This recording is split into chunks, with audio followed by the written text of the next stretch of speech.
harapan dan tujuan tema ini adalah biar kita ini hidupnya lebih bahagia di alam dunia ini.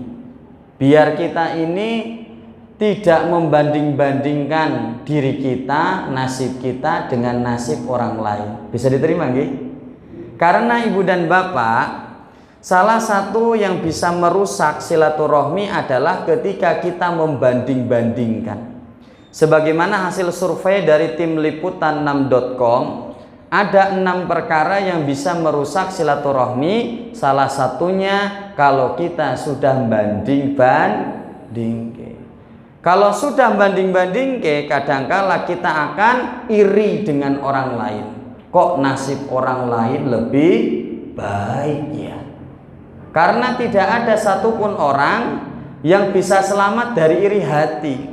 Walaupun dia seorang kiai, profesor, doktor, seorang ustadz besar, pasti pernah mengalami yang namanya iri hati.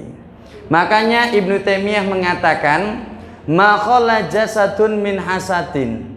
Tidak ada satupun orang yang bisa selamat dari iri hati.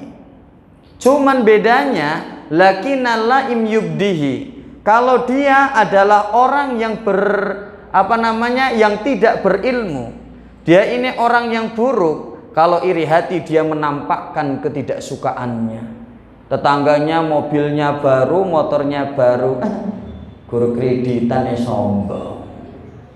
Tetangganya rumahnya direnovasi 2 tingkat, 3 tingkat. Yang iri hati pasti komennya buruk. Lah, guru warisannya kemake gitu, Pak. Tapi bedanya, wal karim yukhfihi. Kalau orang ini sudah ngaji dan paham ilmu, ketika merasakan ada iri hati di dalam dadanya, maka dia bisa mengelolanya. Dia menyembunyikan rasa iri hatinya.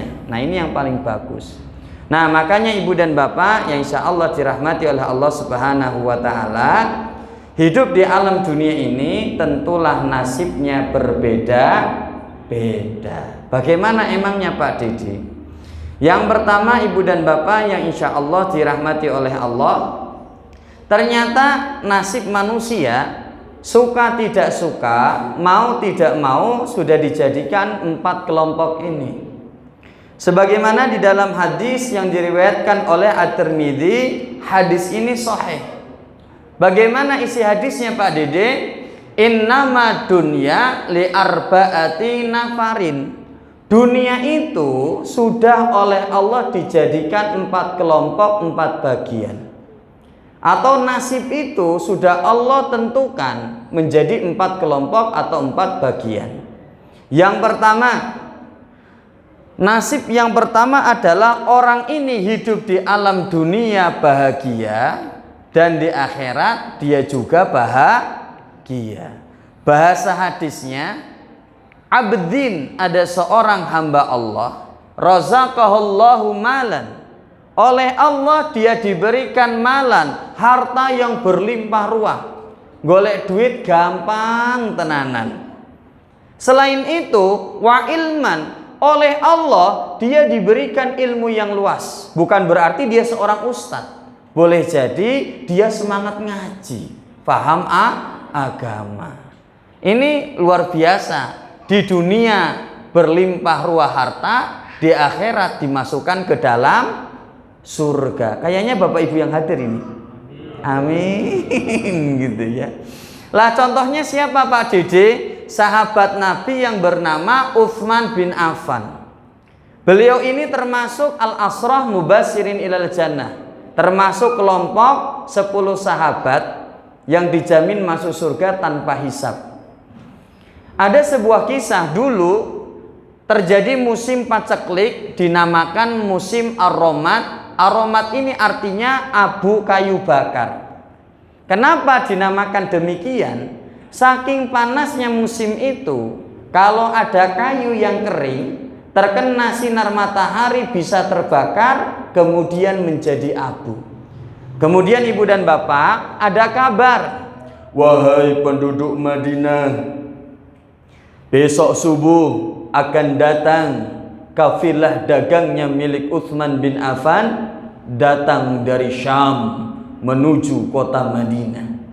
Memang ibu dan bapak, kebiasaan orang Hijaz, yaitu orang-orang yang tinggal di kota Mekah, Madinah dan Taif, mereka suka melakukan rihlatas syita iwasoif. Jadi orang Quraisy itu suka melakukan rihlah perjalanan jauh syita wasoif, di musim dingin dan di musim panas. Nah, gambar Jazirah Arab ibu dan bapak, inilah peta negara Jazirah Arab. Nah, kalau musim panas, orang Mekah, Madinah, Taif itu mereka akan berkelompok, kemudian melakukan safar jauh ke arah utara kalau musim panas. Jadi dari kota Jeddah mereka sudah membawa barang dagangan. Kalau orang-orang Taif itu jualannya apa Pak Dede? Biasanya kurma basah, kurma kering, bulu domba, kulit, minyak samin, dan tumbuhan herbal. Jadi inilah yang dibawa oleh orang-orang Mekah, Madinah, Taif menuju daerah utara, yaitu negeri Syam. Utuk-utuk rombongan mereka ke daerah utara, Suriah, Irak, Yordan. Jualan di sana sampai habis. Kalau sudah habis jualan di sana, maka pulaan lagi di daerah utara, di negeri Syam ini, itu pusat barang gandum sagu, minyak buah-buahan kering, khomer saat itu belum diharamkan. Termasuk juga budak yang berwarna putih. Jadi sudah habis jualan di Syam, pulangan di sana barang-barang ini kemudian dibawa pulang lagi ke kota Mekah, Madinah. Bisa diterima ibu? Jadi kalau musim panas, orang-orang Mekah Madinah itu naiknya ke atas, ke utara.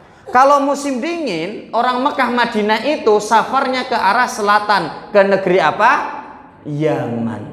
Dan cerita tadi itu terjadi musim apa Bapak Ibu? Musim panas. Berarti rombongan kafilah Utsman bin Affan dari utara itu akan menuju daerah Madinah. Ternyata benar Bapak Ibu. Selesai sholat subuh, kemudian salam, Assalamualaikum warahmatullahi. Assalamualaikum warahmatullahi. Tiba-tiba berduyun-duyun, yaitu kafilah dagangnya milik Utsman bin Affan, sejumlah 1000 ekor unta memasuki kota Madinah. Satu onta punuknya ada gandum, satu onta lewat punuknya ada minyak samin. Semua unta-unta ini berhenti di depan rumahnya Utsman bin Affan. Kemudian orang-orang di sana, para juragan, nawar dagangannya Utsman. Wahai Utsman, saya beli dagangan ente 2 kali lipat. Nek sampean kulaannya 100.000, tak beli 200.000. Kata Utsman santai. Ada yang berani lebih mahal lagi menawar barang dagangan saya. Macuk lagi. Aku ya Utsman. Muat tuh. Berapa kamu? 3 kali lipat.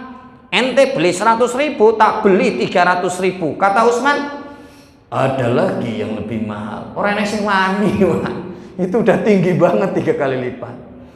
Emangnya siapa yang booking wahai Utsman barang daganganmu ini? Kemudian Utsman ini mengacungkan jarinya ke langit dan ngomong, Allah yang sudah memboking barang dagangan ini 10 kali lipat. Man ja'a bil hasanati falahu asru amthaliha. Barang siapa memberikan satu kebaikan, maka minimal Allah membalasnya 10 kali lipat.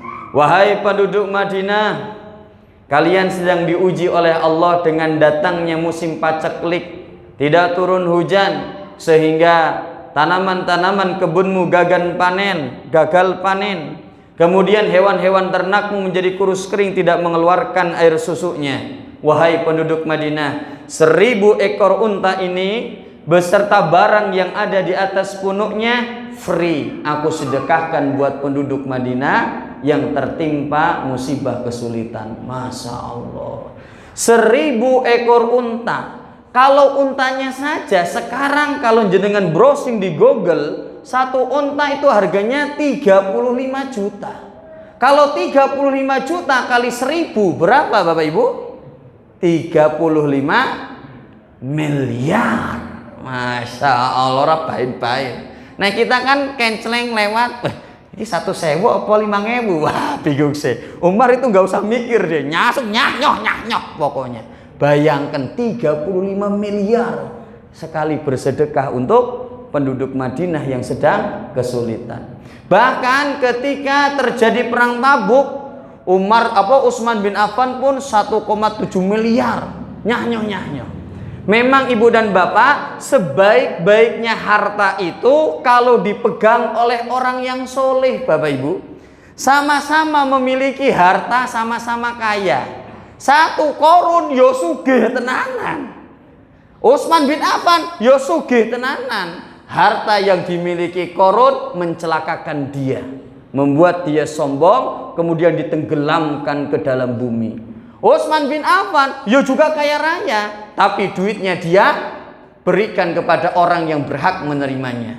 Makanya dalam hadis riwayat Bukhari, ni'mal mal salih lil mar'is salih, sebaik-baiknya harta ketika berada di tangan orang-orang yang soleh.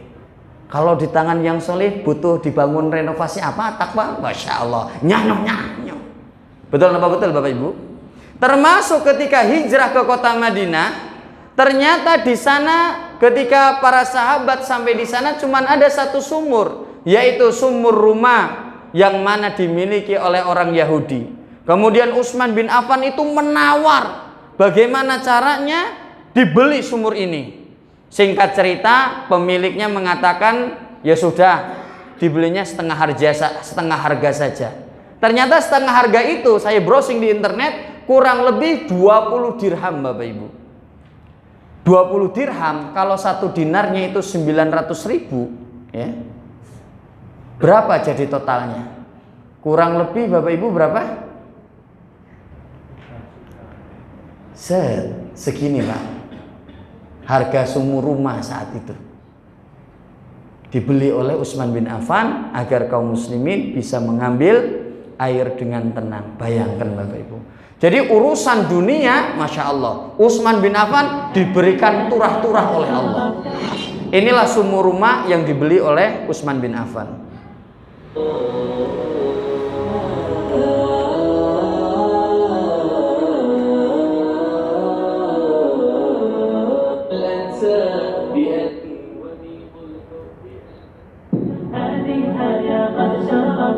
Saudagar kaya, pedagang sukses, kan kalian ambil air semua. Nah kita harus yaqula rabbinya bangkit. Nah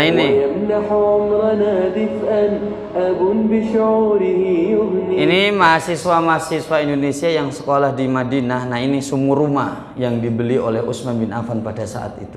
Itu urusan dunianya. Bagaimana urusan akhiratnya Pak Dede? Jangan ditanya Utsman bin Affan. Beliau ini adalah orang yang sangat suka mendirikan qiyamul lail. Suatu hari ada sahabat beliau yang bernama Abdurrahman bin Utsman At-Taimi, atau kita kenal dengan Abdurrahman saja. Dia ini berazam, pokoknya saya harus mengalahkan ibadahnya Utsman bin Affan. Kalau mengalahkan hartanya kayaknya tidak sanggup deh. Soalnya dia sugih tenanan. Kalau urusan dunia nggak bisa kesalip, minimal urusan ibadahnya harus kesalip. Pasti saya bisa mengalahkan sholat qiyamul lailnya Utsman bin Affan. Utsman bin Affan itu ternyata sholat tahajudnya di rumah dan sholat witirnya kemudian pergi ke masjid. Jadi datang ke masjid sepertiga malam. Ya kayak bapak-bapak di sinilah, datang ke masjidnya sebelum adzan subuh kan Pak? Apa pas takbiratul ihram? Singkat cerita, maka Utsman bin Affan kemudian sholat di depan dan Abdurrahman kemudian sholat di belakang. Abdurrahman ini selesai sholat, tapi melihat Utsman ternyata masih berdiri dengan gagahnya, dengan tegapnya. Lama sekali, hampir sepertiga malam. Menjelang subuh, maka Utsman ini baru ruku, sujud, kemudian salam. Berarti sholatnya cuma 1 rakaat. Kemudian Abdurrahman ini penasaran. Ya Utsman, saya amati Anda ini sholatnya lama sekali, cuman 1 rakaat.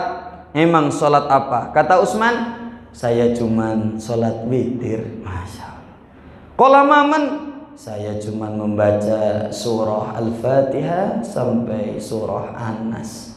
Masya Allah. Makanya ucapan beliau yang sangat bagus adalah lau taharat qulubukum masyambi'tum min kalami rabbikum. Seandainya hati kita itu bersih, maka kita tidak akan pernah bosan membaca Al-Quran. Dari kisah pertama ini, ibu dan bapak, Utsman bin Affan mengajarkan kepada kita, beliau termasuk orang-orang yang diberikan harta yang berlimpah, diberikan ilmu yang luas, sehingga di dunia bahagia, di akhirat dia bahagia. Nah ibu bapak, orang yang kayak gini wajib kita irii. Makanya dalam hadis riwayat Bukhari kita sudah tahu semua, la hasada illa fi isnatain. Kita tidak boleh hasad kecuali kepada dua orang ini. Yang pertama, rajul, seorang laki-laki, atahullahu malan, yang oleh Allah dia diberikan harta yang berlimpah. Wa sullita ala ahlakatihi fil haq, kemudian dia sampaikan hartanya kepada orang yang berhak menerimanya. Sedangkan yang kedua, warajul, dan seorang laki-laki, atahullahu hikmah, yang oleh Allah diberikan ilmu agama yang luas, walaupun tidak kaya raya, fahuwa yakdi biha wa yu'allimuhu, dia mengamalkan ilmunya dan mengajarkannya kepada orang lain. Berarti pilihan kita dua. Kalau kita jadi orang kaya, yo nyah-nyoh. Tapi kalau kita tidak kaya-kaya amat, minimal sregep ngaji, mengajarkan ilmu minimal kepada keluarga kita sendiri. Bisa diterima nggih? Lanjut. Nasib yang kedua Bapak Ibu. Yang kedua ini ada orang yang hidup di dunianya secara ekonomi susah melarat. Jadi nggak kaya-kaya amat lah Bapak Ibu. Banyak ujiannya. Entah diuji oleh penyakit, diuji oleh ekonomi, diuji oleh masalah keluarga, mertuanya dan sebagainya. Tapi Masya Allah karena kesabarannya, ternyata ketika beliau ini wafat, maka beliau ini dimasukkan ke dalam surganya Allah Subhanahu wa Ta'ala, karena orang ini mampu bertahan di berat badannya hidup di alam dunia, tetap istiqomah beribadah. Makanya ibu dan bapak, dalilnya adalah seperti ini. Wa abdin, orang ini razaqahullahu ilman, oleh Allah dia diberikan ilmu agama. Bukan berarti dia seorang ustadz, seneng ngaji Bapak Ibu. Jadi orang ini seneng ngaji, jadi paham akidahnya, ibadahnya itu bagus. Wala yarzuquhu malan, tapi oleh Allah dia tidak diberikan harta yang berlimpah. Contohnya, Abu Hurairah itu adalah sahabat Nabi yang paling banyak meriwayatkan hadis, sampai 5.374. Padahal Abu Hurairah ini beserta dengan Nabi cuma 4 tahun saja, tetapi mampu meriwayatkan hadis yang paling banyak. Karena beliau ini senantiasa, ada yang mengatakan kenapa disebut Abu Hurairah, artinya bapak kucing. Ada yang mentakwilkan karena Abu Hurairah ini seperti kucing ketika bertemu dengan Nabi. Jadi Nabi neng endi pasti enek Abu Hurairah gelendoti terus, saking pengen belajar ilmu kepada Rasulullah. Sehingga dengan waktu yang singkat cuma 4 tahun, beliau adalah sahabat nomor 1 yang paling banyak meriwayatkan hadis. Beliau ini pinter, tapi beliau ini bukan orang kaya. Ketika tinggal di Madinah, beliau termasuk ahlu sufah, tinggal di emperan masjid yang di sana banyak orang miskin tidur di sana. Berarti dia ini cerdas, pintar, luar biasa, tapi tidak diberikan harta yang berlimpah. Makanya ibu dan bapak, ada juga yang lebih ekstrim contohnya. Seperti keluarga Yasir ibu dan bapak. Jadi ketika Nabi Muhammad SAW menjadi Nabi dan Rasul di kota Mekah ibu dan bapak, maka orang-orang yang masuk ke dalam Islam generasi pertama, salah satunya keluarga Yasir. Singkat cerita ibu dan bapak, keluarga Yasir ini karena sudah mendeklarasikan dirinya sebagai seorang muslim, maka orang-orang kafir Quraisy tidak menerimanya. Karena saat itu muslim menjadi minoritas Bapak Ibu. Maka Yasir ini kepala rumah tangganya, dia ini kemudian disiksa, diintimidasi, diseret di atas padang pasir yang panas. Nyun ngapunten Bu, Pak, nek jenengan piknik ke pantai Parangtritis Yogyakarta, kemudian jalan kaki di pasir, ndak pakai sendal, gimana Bapak Ibu? Melonyoh Pak Dede. Sama. Yasir ini diseret di atas padang pasir yang panas, dikenakan baju besi dari jiran, berarti kan koyo di oven, Pak. Disiksa sampai wafat Bapak Ibu. Nah, kemudian istrinya yang bernama Sumayyah itu ditusuk, nyun ngapunten, bagian udel bawahnya itu ditusuk pakai tombak, tembus sampai punggungnya. Makanya Bapak Ibu yang insya Allah dirahmati oleh Allah, melihat kejadian ini Nabi itu sampai ya Allah, sampai-sampai Nabi berdoa kepada Allah, ya Allah tolong kuatkanlah Islam di antara dua Umar ini. Itu Nabi doa tersebut gara-gara melihat kejadian ini yang begitu mengerikan dan tragis. Kemudian Allah memilih Umar bin Khattab. Nah, Ibu dan Bapak, inilah salah satu contoh bahwasannya ada orang-orang diberikan ujian yang luar biasa di dunia karena kesabarannya, kemudian dimasukkan ke dalam surganya ketika wafat. Nah, termasuk Ibu dan Bapak yang insya Allah dirahmati oleh Allah, kisahnya Abu Kilabah, seorang tabi'in kalau tidak salah beliau ini.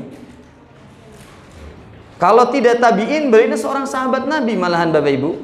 Karena beliau ini di dalam kitab Ats-Tsiqat itu meriwayatkan hadis ya, dari jalur Imam Bukhari, dari jalurnya Imam Bukhari meriwayatkan hadis dari Abu Kilabah itu kurang lebihan ada 50-an hadis Bapak Ibu.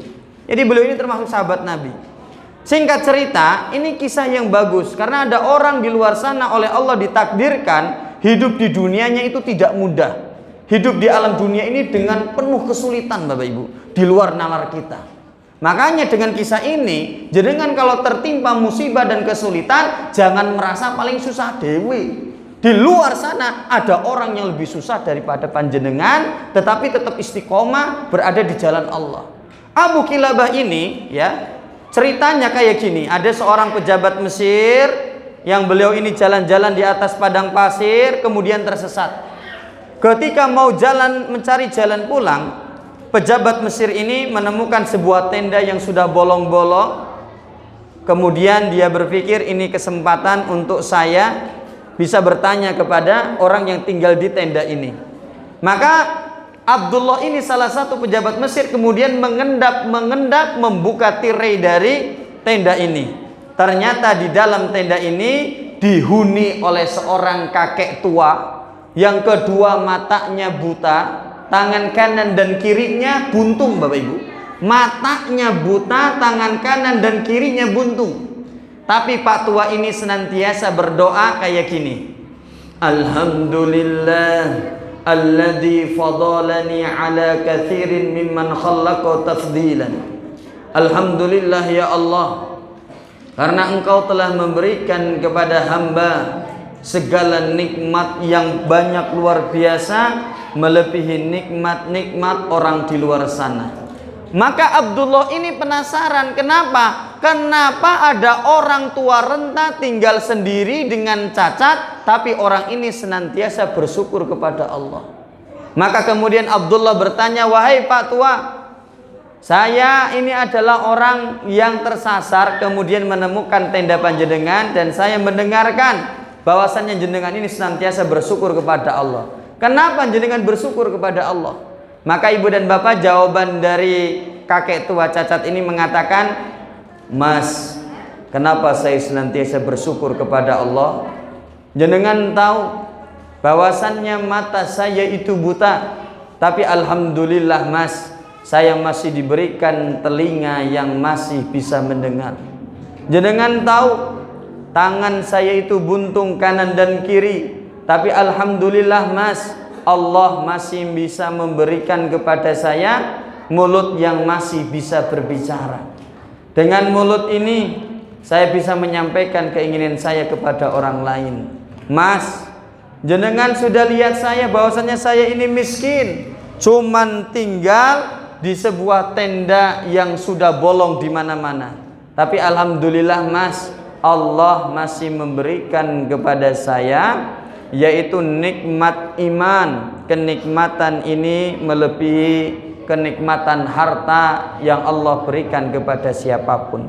Intinya ibu dan bapak, dari kisah ini bisa diambil pelajaran. Ada orang-orang di luar sana yang kesulitannya luar biasa, hidup di alam dunia ujiannya bertubi-tubi, tapi beliau mampu bersabar sampai akhir hayatnya. Makanya kalau jenengan ditanya sabar itu batasnya apa Pak Dede? Sabar itu batasnya kematian. Ibu dan bapak, kalau jenengan urusan rezeki hidup di alam dunia ini jangan pernah merasa khawatir. Yang penting kita sudah berusaha, yaitu mencari sebab datangnya rezeki dengan cara kerja, berjualan, berbisnis, berdagang. Urusan hasil semuanya pasrahkan kepada Allah. Intinya kalau kita jadi orang muslim yang baik, jangan khawatir. Pernah saya sampaikan kan? Ada seorang pemuda yang dia ini Masya Allah ibu dan bapak, malam-malam itu lari ke kebun, kemudian kecemplung sumur di kebun tersebut. Singkat cerita ditolong oleh Pak RT. Pemuda ini kemudian dibawa ke rumah Pak RT, dikasih handuk untuk dikeringkan badannya biar tidak kedinginan, kemudian dikasih segelas air susu. Kemudian ditanggap sama Pak RT, Mas, kenapa jenengan malam-malam kok lari di kebun? Kemudian pemuda ini mempraktekannya lagi, melayu neh, kecemplung neh. Tapi kecemplung yang kedua, orang ini kepalanya kena batu kemudian wafat Bapak Ibu. Kenapa kecemplung yang pertama masih hidup, kecemplung yang kedua kemudian wafat? Karena kecemplung yang pertama dia masih hidup dikarenakan dia masih punya jatah rezeki segelas air susu. Apa artinya ibu dan bapak?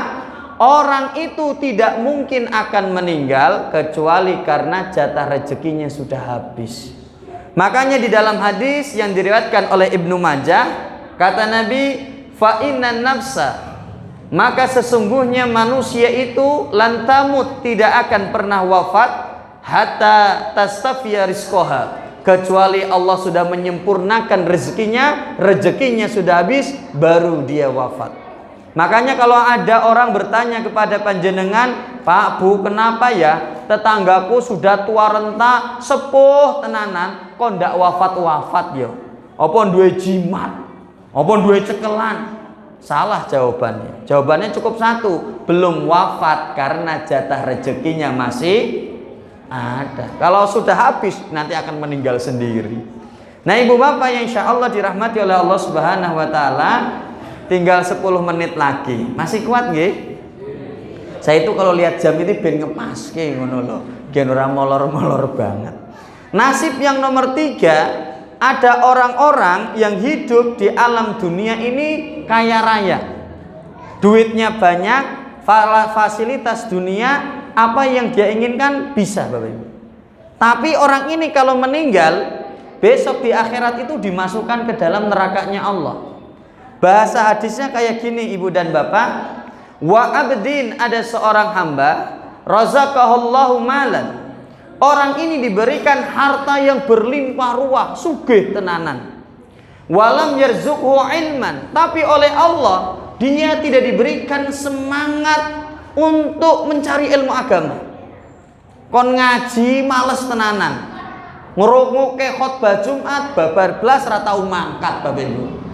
Nah ibu dan bapak yang insya Allah dirahmati oleh Allah, kadangkala ada pertanyaan kayak gini, Pak Dede, katanya orang yang jauh dari masjid, jauh dari sholat, jauh dari agama, hidupnya sempit dan susah.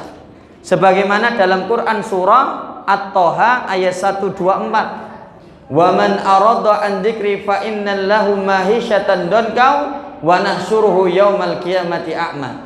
Dan orang-orang yang berpaling dari Allah, maka Allah akan memberikan kepada dia mahisyatan donkau, kehidupan yang sempit, hidupnya susah. Tapi Pak Dede, buktinya orang-orang yang senang molimo mendem medok main, malahan hidup urusan rezekinya itu lancar. Dek yo medok barang, selingkuh barang, dek yo mendem barang, dek maling barang, korupsi, main barang, wis komplit. tapi hidupnya itu lebih bahagia. Gimana Pak Dede? Nyuwun ngapunten Ibu dan Bapak, pernah saya sampaikan di dalam hadis riwayat Ahmad, jenengan sudah tahu semua hadis ini. Idza ra'aitallah yu'ti 'abdan minad dunya ma yuhibbu. Kalau jenengan melihat Allah memberikan kepada seorang hamba apa yang dia inginkan senantiasa terwujud, wa huwa muqimu ala ma'asi. Sedangkan posisi dia banyak sekali, hobi sekali berbuat dosa, fa'lam annama dzalika minhu istijrad. Itulah yang dinamakan dilulu oleh Allah. Kemudian Nabi Muhammad membacakan Quran surah Al-An'am ayat 44. Falamman nasu ma dzukira bihi. Kalau ada orang yang sudah lupa dengan agama, sudah lupa dengan Allah dan ibadah salatnya, fatahna alaihim abwaba kulli syai'. Malahan Allah akan membukakan pintu rezeki sebesar-besarnya. Hatta idza farihu bima utu, sampai dia ini merasakan puncak kebahagiaan. Kayaknya sak sawahan ini sing paling sugih dhewe aku gitu. Kalau lagi seneng-senengnya, akhadnahum baghtatan, maka tiba-tiba Allah menimpakan kepada dia musibah kecelakaan dari arah yang tidak disangka. Misalnya nyun ngapunten, stroke langsung. Lagi kaya-kayanya naik Pajero lewati rel kereta api, ditabrak kereta, kan horor. Ibu dan Bapak, para ulama menafsirkan orang seperti ini, mereka adalah orang-orang yang sekali berbuat maksiat, itu malah rezekinya semakin ngalir bertambah Bapak Ibu. Urusannya itu semakin mudah. Sekali selingkuh, mobilnya tambah siji. Sekali main capjiki ya, sekali main judi online, sekali mendem, malahan warungi soyo laris. Masya Allah. Jadi sekali berbuat dosa, itu urusan dunianya itu makin mudah. Tapi orang yang kayak gini oleh Allah, hatinya itu dikunci. Dia sulit mendapatkan hidayah. Jadi kalau ada temennya, tetangganya nasehatin, nganti ustadznya muntah dalil Quran dan sunnah Pak. Quran hadis metu kabeh. Sama dia, kowe ngopo to yo? Mbok urusan dewe-dewe ngono lho, nafsi-nafsi, kowe yo aku jadi mental. Jadi kalau dengar pengajian kayak gini di perumahannya, baru duduk 5 menit bokongnya wis gatel. Aduh, ustadznya suweman gitu. Jadi mendapatkan hidayahnya berat. Na'udzubillahi min. Nah ibu bapak yang insya Allah dirahmati oleh Allah Subhanahu wa ta'ala, maka hati-hati barang siapa yang dia mendapatkan harta dari jalan yang haram, menyebabkan doa dan amalan soleh yang dia lakukan itu sulit diterima oleh Allah Subhanahu wa ta'ala. Sebagaimana di dalam hadis yang diriwayatkan oleh Muslim, Nabi Muhammad mengkisahkan, yaitu thumma dzakara rajul, Nabi mengkisahkan ada seorang laki-laki yutilu safar, kelihatan dari fisiknya dia telah melakukan perjalanan yang jauh, asy'asya akbara, kemudian rambutnya begitu kusam, yamudu yadaihi ila sama, dan dia mengangkat tangannya ke arah langit dan kemudian berkata, ya Rabbi, ya Rabbi. Kemudian Nabi mengatakan, wa mat'amuhu haram, makanan yang dia makan adalah banyak makanan haram yang tidak jelas kehalalannya. Wa masrabuhu haram, minuman yang dia minum berasal dari minuman-minuman haram. Wa malbasuhu haram, pakaian yang dia kenakan untuk sholat, untuk naik haji dan sebagainya dari beli menggunakan harta yang haram. Wa ghudhiya bil haram, dia tumbuh dari kecil sampai dewasa dari haram semua. Fa anna yustajabu lidzalik, bagaimana aku akan mengabulkan doanya. Jadi orang-orang yang dia ini senantiasa mendapatkan harta dari jalan yang buruk, menyebabkan doa-doa dan ibadahnya sulit diterima oleh Allah Subhanahu wa ta'ala. Bahkan Umar bin Khattab mengatakan, man istaro thauban, barang siapa yang membeli pakaian dengan harga bi asarati darahim, yaitu 10 dirham, wa fihi dirhamun haram, dan di dalamnya ada 1 dirham yang haram. Jadi duit 10 dirham ini 1 dirhamnya itu haram, yang 9 dirhamnya itu duit halal. Kemudian orang ini menggunakan uang tersebut untuk membeli baju, yaqbalullahu sholatan madama alaihi, dan dia sholat di masjid menggunakan baju yang dibeli dari uang yang haram, maka jungkal dia sholat ribuan rakaat, maka sholatnya sulit diterima oleh Allah Subhanahu wa ta'ala. Makanya sering saya sampaikan, orang yang pengen kurban, benar-benar uang ini harus dari harta yang halal. Orang yang pengen umroh atau naik haji juga sama, uang yang dibayarkan ke biro umroh atau hajinya dari uang yang halal. Makanya basic dari ibadah, dasar dari ibadah salah satunya, maka gunakanlah yang halal agar ibadah panjenengan itu mudah diterima oleh Allah Subhanahu wa ta'ala. Bisa diterima nggih Bapak Ibu? Terakhir tinggal 2 menit lagi. Ini orang sing apes dewe, Pak. Sudah di dunia nggak kaya-kaya amat, hidupnya cenderung susah, ya. Pas meninggal dia dimasukkan ke dalam neraka. Ora bakul kerupuk ketabrak Honda ini. Wis remuk-remuk ndak. Jadi hidup di dunia susah, Pak, melarat, susah, banyak masalah. Pas meninggal dimasukkan ke dalam neraka. Di dunia sengsara, di akhirat juga sengsara. Bahasa hadisnya gimana? Wa abdin, orang ini lam yarzuqhallahu malan, oleh Allah tidak diberikan harta yang berlimpah, wala ilman, disuruh pengajian pun tidak mau, disuruh ngaji juga tidak mau. Tambah 1 menit tidak apa-apa nggih? Jadi ada orang yang kayak gitu Ibu dan Bapak. Hadis yang korelasinya adalah hadis yang diriwayatkan oleh Muslim. Jadi kata Nabi, salasatun, ada 3 kelompok atau orang, la yukallimuhumullahu yaumal qiyamah. 3 orang ini besok di akhirat tidak diajak ngobrol oleh Allah. Wala yuzakkihim, kemudian dosanya tidak dibersihkan oleh Allah. Wala yanduru ilaihim, Allah kemudian tidak melihat dia. Walahum adzabun alim, dan di akhirat dia mendapatkan siksaan yang perih. Siapa mereka? Yang pertama, syekhun zanin. Nah, ini sudah tahu semua. Lelaki tua yang masih doyan berzina, Bapak Ibu. Padahal orang itu makin tua kan makin sulit ibadah nih. Karena banyak penyakitnya. Artinya mata wis blawur. Itu loh. Budeken, beleken, boyoken, beseren, wis komplit tenanan lah, Pak. Harusnya orang makin tua itu makin semangat ibadah, malahan melanjutkan hobi masa mudanya. Jajan neng kono, jajan neng kene. Waduh, ora klenger to apa.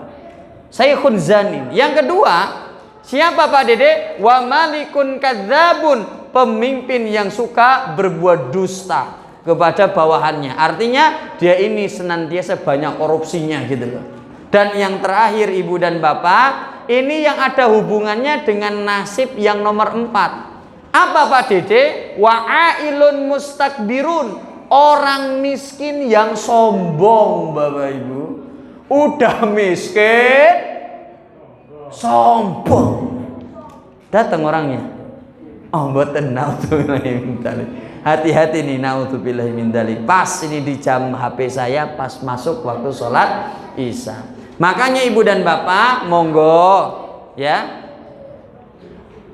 La yaruddul qadara illa bidu'a. Tidak ada yang bisa menolak takdir kecuali dengan berdoa. Maksudnya menolak takdir adalah menolak akibat buruk dari takdir tersebut, yaitu kecuali dengan berdoa. Makanya Ibu dan Bapak, hendaklah kita berdoa sebagaimana doa yang diajarkan dalam Quran surah Al-Baqarah ayat 201. Rabbana atina fid dunya hasanah wa fil akhirati hasanah wa qina adzabannar. Ternyata di dalam tafsir, yaitu di dalam Al-Ilu Al-Fadhu Wasyarafu, menafsirkan ayat ini, Rabbana atina fid dunya hasanah. Arti dari ya Allah, aku minta kehidupan di duniaku baik. Tafsir dari dunia hasanah itu ketika hidup di dunia saya bisa ngaji, saya bisa ibadah. Jadi kalau jenengan minta, ya Allah saya pengen hidup di dunia bahagia, jenengan minta istiqomah ibadah, minta istiqomah isoh ngaji. Kalau jenengan minta kepada Allah, wa fil akhirati hasanah, kebaikan di akhirat itu dimasukkan ke dalam surganya Allah. Jadi ya Allah, selama hidup di dunia saya pengen minta istiqomah ibadah, gelem ngaji, ada duit bisa sedekah. Dan saya besok kalau wafat di akhirat juga pengen mendapatkan kebaikan, yaitu dimasukkan ke dalam surganya Allah Subhanahu wa ta'ala. Nah ibu bapak, demikian yang bisa saya sampaikan. Semoga kita semua yang hadir diberikan oleh Allah kebahagiaan di dunia, juga kebahagiaan di akhirat. Allahumma amin. Pas memasuki waktu isya, ada pertanyaan apa mboten? Sesuai tema juga boleh, di luar tema juga boleh. Monggo kalau ada yang punya unek-unek, minimal 1 orang, maksimal 2 orang saja. Monggo Bapak Ibu, saya persilahkan. Fa insya Allah nanti setiap bulan saya catat pokoknya di apa yang disampaikan, biar semuanya itu tidak terulang lagi. Sampun nggih? Nggih. Alhamdulillah Ibu dan Bapak, sebelum saya akhiri, saya minta maaf kepada ibu dan bapak yang hadir kalau selama ceramah barusan ada ucapan saya yang menyinggung perasaan panjenengan, kurang nyaman di hati panjenengan, mohon dimaafkan yang setulus-tulusnya. Saya akhiri, wa akhiru da'wana alhamdulillahi rabbil alamin. Assalamualaikum warahmatullahi wabarakatuh.